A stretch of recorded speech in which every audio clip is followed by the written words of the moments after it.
Following a deadly shootout that saw the death of a U.S. National Guard member, a U.S. official has confirmed that the Afghan national who was accused of shooting the two National Guard members will be charged with first-degree murder. The U.S. Attorney for Washington, D.C. said the 29-year-old Afghan national, Rahmanullah Lakhanwal, is set to face several more charges. Now, earlier media reports described Lakhanwal as a member of the Zero Units, a CIA-backed counter-terrorism group. Now, with the Afghan national facing various crime charges, a small memorial of flowers and American flags have been set up at the site where one of the U.S. National Guard members was shot and killed last Wednesday near the White House. Now, in the wake of the recent shootout, the U.S. Citizenship and Immigration Services have halted all asylum decisions. In a post on social media platform X, the immigration body said that all aliens must be vetted and screened to the maximum degree possible. Furthermore, U.S. Treasury Secretary Scott Bessent said that they are working to cut off federal benefits to illegal aliens and preserve them for U.S. citizens. The slew of decisions by the immigration authorities and the U.S. Treasury Department has left the Afghan nationals taking refuge in Pakistan in a dire strait. Many of the Afghan refugees waiting for their U.S. visas for years say that their last path to safety has now been shut down.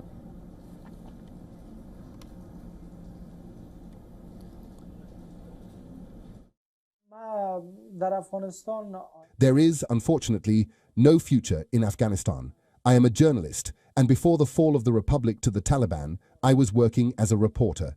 If we are deported, first of all, there is no work there, and the situation is extremely bad. And I personally have life security problems.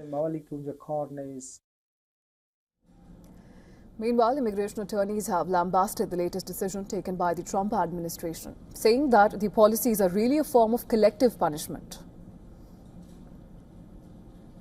So the administration's measures to create these policies in response to one person's actions, it's really a form of collective punishment. That's how we see it. They are very clearly weaponizing this tragedy involving one person to build on their existing immigration agenda, which has already been restrictive, which has already led to a lot of indefinite pauses in processing. The latest comes after U.S. President Donald Trump said that he wants to permanently pause migration from poorer nations.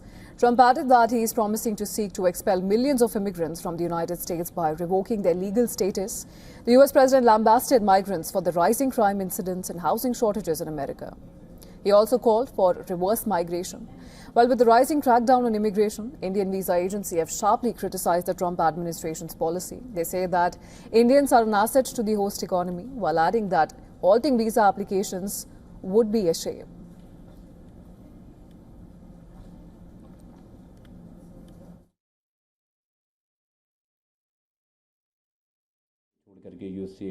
Many Indians leave India, go to the US and contribute to its economy. Donald Trump should consider that some of India's brightest minds move there in search of better opportunities, security, and a certain level of satisfaction, and they contribute significantly to the country. So, when so many people place their trust in the US, taking such a decision would not be appropriate.